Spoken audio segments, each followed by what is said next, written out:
السلام علیکم ورحمۃ اللہ وبرکاتہ۔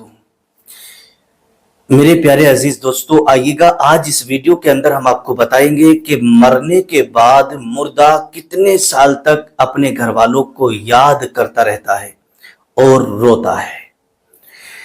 آج اسی کے تعلق سے کچھ خاص باتیں حدیث پاک کی روشنی میں آپ کی خدمت میں رکھنے کے لیے جا رہا ہوں۔ بڑے دھیان اور بڑی توجہ سے آپ اس پوری ویڈیو کو سنیے گا، انشاءاللہ آپ کا ایمان تازہ ہو جائے گا۔ اور اگر آپ کے گھر سے بھی اگر کسی بھائی کا، بہن کا، ماں کا، باپ کا، دادا کا، دادی کا، کسی کا بھی انتقال ہو گیا ہے رشتہ داری میں، خالہ کا، نانا کا، نانی کا، تو پھر یہ ویڈیو آپ کے لیے بہت ہی زیادہ ضروری ہے۔ اور کیوں نہ ضروری ہو، ایک دن ہمیں بھی اس دنیا سے جانا ہے، اور جب ہم اس ویڈیو کو دیکھ لیں گے تو اپنے بچوں سے ہو سکتا ہے کہ کچھ خاص باتیں انہیں اپنے بچوں کو سمجھا کر کے جائیں، تاکہ بعد مرنے کے ہمارے بھی کام میں آ جائیں۔ اب آئیے گا، دھیان سے سنیے گا۔ سب سے پہلے میں آپ کو اللہ کے رسول صلی اللہ تعالیٰ علیہ وسلم کی حدیث پاک سنا دوں۔ دیکھیے گا، اللہ کے نبی صلی اللہ تعالیٰ علیہ وسلم نے ارشاد فرمایا کہ جب کسی کا انتقال ہو جاتا ہے تو اور اس کے جسم سے روح نکل جاتی ہے، تو پھر وہ مردہ انسان سب کو دیکھتا بھی ہے، ان کی آوازیں بھی سنتا ہے، اور دوسری حدیث پاک کے اندر آتا ہے کہ اگر کوئی شخص قبرستان جاتا ہے تو وہ سلام کرتا ہے تو مردے اس کے سلام کا جواب بھی دیتے ہیں۔ لیکن بہت سارے لوگوں کا یہ خیال ہوتا ہے کہ اب تو روح نکل گئی، اب اسے کچھ پتہ نہیں کیا ہو رہا ہے۔ لیکن میں اپنی بات نہیں کر رہا ہوں، بلکہ یہ اللہ کے نبی صلی اللہ تعالی علیہ وسلم نے بتایا ہے کہ مردہ سب کچھ دیکھتا ہے اور اسے سب چیزوں کا احساس ہوتا ہے۔ اب آئیے گا، شروع کرتے ہیں کہ مردے کے اوپر کیا کیا گزرتی ہے اور اسے کیا کیا یاد آتا ہے۔ دیکھیے گا، مرنے والا انسان دو طرح کا ہوتا ہے۔ ایک وہ شخص ہوتا ہے جو نیکوکار ہوتا ہے، اور دوسرا شخص وہ ہوتا ہے جو بدکار ہوتا ہے، یعنی جو نیک ہے اور دوسرا گناہگار ہے۔ تو اب یہاں سے اس کا سفر شروع ہوتا ہے کہ جیسے ہی اگر مرنے والا انسان نیکوکار ہے اور اس کے پاس جب فرشتوں کی جماعت آتی ہے اور حضرت اسرائیل علیہ السلام روح نکالنے کے لیے آتے ہیں، تو اس کا اب سفر یہاں سے شروع ہو جاتا ہے۔ اب وہ فرشتوں کی جماعت کو دیکھتا ہے، لیکن وہ کسی اپنے پاس میں بیٹھنے والے لوگوں سے کہہ نہیں سکتا کہ میرے پاس فرشتے آ گئے ہیں اور یہ کہہ رہے ہیں۔ اور جیسے ہی فرشتوں کی جماعت آتی ہے تو اسے یہ احساس ہونے لگتا ہے کہ اب میں یہاں سے دنیا سے رخصت ہونے والا ہوں اپنے آخری گھر کی طرف۔ اس کے بعد حضرت اسرائیل آتے ہیں اور روح قبض کر لیتے ہیں۔ تو حدیث پاک کے اندر آتا ہے کہ جب بندہ مومن ہوتا ہے نا، تو اس کی روح بڑی آسانی سے نرمی کے ساتھ قبض کر لی جاتی ہے، اور اسے پھر اتنی خوشی ہوتی ہے، اور وہ گھر والوں سے اپنی آواز میں کہتا ہے مردہ، اے میرے گھر والوں مجھے جلدی سے غسل دو، اے میرے گھر والوں مجھے جلدی سے کفنا دو، اور مجھے میرے آخری گھر تک پہنچاؤ، جو میرا آخری ٹھکانہ ہے، جو میرا اصلی گھر ہے، آپ مجھے وہاں تک پہنچا دیں۔ یہ کون کہہ رہا ہے؟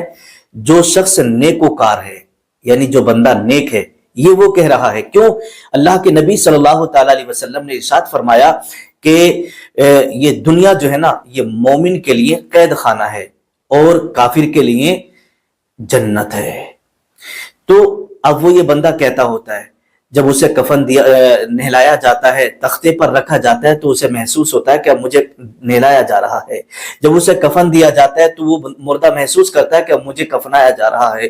جب لوگ اسے قبر میں اتارتے ہیں تو اسے یہ محسوس ہوتا ہے کہ اب مجھے قبر میں اتارا جا رہا ہے۔ کیوں؟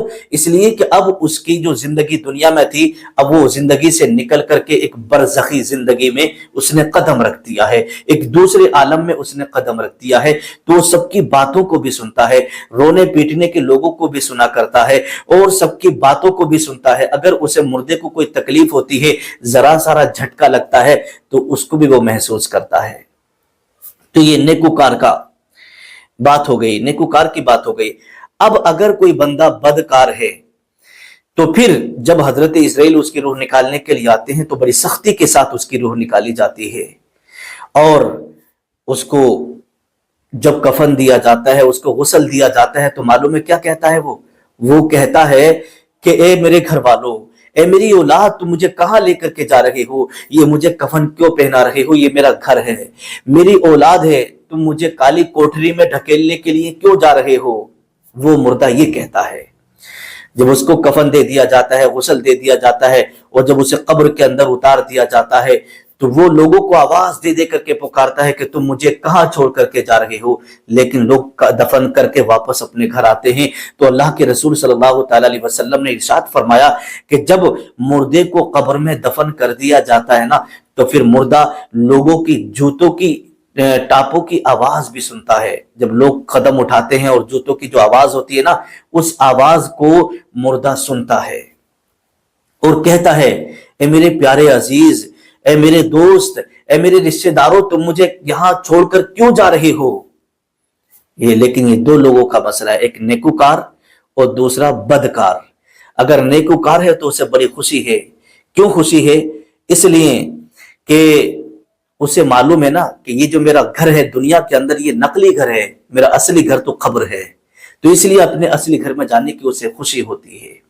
اب بات یہ آتی ہے تو کیا مردہ اپنے گھر والوں کی یاد کر کے روتا ہے؟ معلوم ہے کون روتا ہے یاد کر کے؟ وہ مردہ روتا ہے جو بدکار ہوتا ہے۔ لیکن ہاں اگر جو بندہ نیکوکار ہوتا ہے تو اس کی روح کو اجازت دے دی جاتی ہے، جہاں چاہے جائے، جہاں چاہے سیر کرے۔ لیکن آئیے گا میں آپ کی خدمت میں حدیث پاک رکھوں، دیکھیے گا ہاں روحیں بھی گھر آتی ہیں، مردوں کی روحیں اپنے گھروں پہ ضرور آتی ہیں، چاہے وہ نیکوکار کی روحیں ہوں یا بدکار کی روحیں ہوں، اپنے گھروں پر جس گھر میں دنیا میں وہ رہتے تھے نا اس گھر میں ضرور آتی ہیں، اور وہ اپنے گھر والوں کو یاد بھی کرتی ہیں اور آتا جاتا دیکھتی بھی ہیں۔